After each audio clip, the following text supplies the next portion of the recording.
দুর্গাপুরে মেডিকেল পড়ুয়া ছাত্রীর ধর্ষণের প্রতিবাদে বিজেপির ধর্ণা মঞ্চের প্রস্তুতি। দুর্গাপুরের সভাপুরের বেসরকারি কলেজের দ্বিতীয় বর্ষের মেডিকেল পড়ুয়া ছাত্রীর ধর্ষণ কাণ্ডের প্রতিবাদে এডিএর সামনে ধর্ণা মঞ্চের প্রস্তুতি করছিল বিজেপি। হঠাৎই বিজেপির প্রস্তুতি পর্বে বাধা দেয় পুলিশ ফোর্স। কোনো কথা না শুনে পুলিশকে তোয়াক্কা না করেই এই ধর্ণা মঞ্চের কাজ শুরু হয়েছে।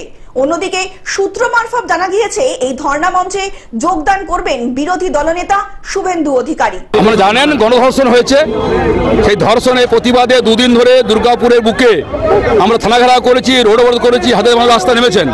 মাননীয় মুখ্যমন্ত্রী অডিতারা পুলিশ এখনো যারা 6 জন মুসলিম লিডার যারা ধর্ষণ করেছে, 3 জন অধারা আছে, দুধের গায়ে ছেড়ে রেখেছে। তিনি বিবৃতি দিচ্ছেন যে 12টার পর বেরোবেন না। যে ভারতের নারীরা পাকিস্তান ঝুটি জঙ্গি ঘাটে গুলি দিয়ে আসছে, সেই মায়াদিকে বন্ধু বলছে আসতে বেরোবেন না। তার মানে স্বীকার করে নিচ্ছেন পশ্চিমবঙ্গে সুরক্ষা নারী নেই, স্বীকার করে নিয়েছেন। আমরা বলছি 24 ঘন্টা ঘুরবে, স্বাধীনতা থাকবে, গণতন্ত্র আছে। মুখ্যমন্ত্রী জোর করে পুলিশকে দিয়ে আমাদের আজকে প্রোগ্রাম, শুভেন্দুদার প্রোগ্রাম আটকানোর চেষ্টা করছে।